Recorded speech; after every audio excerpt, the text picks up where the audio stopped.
If you hear or see thunder, it's because it's raining extremely heavily right now. Damn it, I was hoping it'll thunder right then.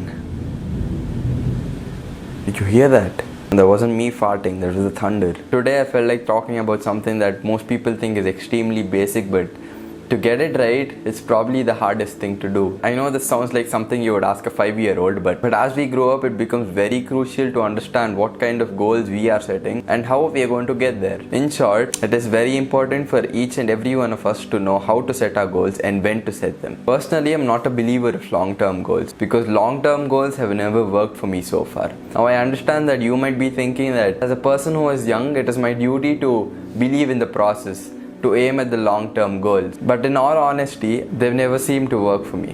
Be it passion, life circumstances, or any other thing. Something or the other keeps popping up whenever I want to set and work towards a long-term goal. Now I understand that I'm being a little pessimistic by blaming my failures on some external agent, but in all trueness, there are certain things that cannot be avoided in life. And if you are a person that is lucky enough to have none of these obstructions in life, then I call you lucky. And when I say that I prefer short-term goals over long-term goals, I'm not talking about the time that it takes to reach that particular goal. I'm talking about everything else, including time. The resources that go in, the passion that goes in, the time that goes in, the effort that goes in, all of these come together to form a long-term or a short-term goal. Now, to put it more simply, this is a very stupid analogy. For instance, let's assume that I want to become a sadhu. My first and most obvious step to do would be to meditate as much as I can. Meditation does not take a lot of resources, but it does take up time. But I would consider this as a short-term goal because when compared to the other things that sadhus do, this practice takes up considerably less effort and resources. Another thing that has helped me quite a lot is to write down as much as I can. To put it in a thought,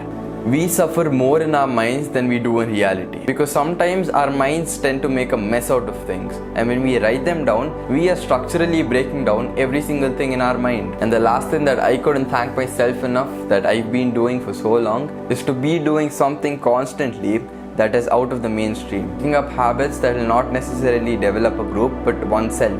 Listening to songs that not a lot of people like. Yes, even death metal. Reading books that most people wouldn't even lay a finger on. This way you'll be having fresh ideas that most people don't even have a clue about. For instance, Da Vinci could have been another person like me or you back in the day, but instead he chose to dig into cadavers, understand how the human anatomy works. And thanks to that, we now get to see a guy with both of his balls hanging out.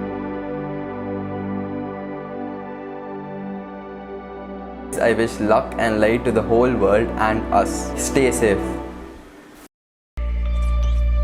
That's all it is, Miles. A leap of faith.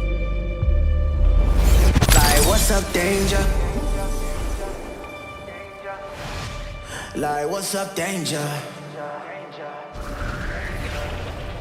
Like, what's up, danger?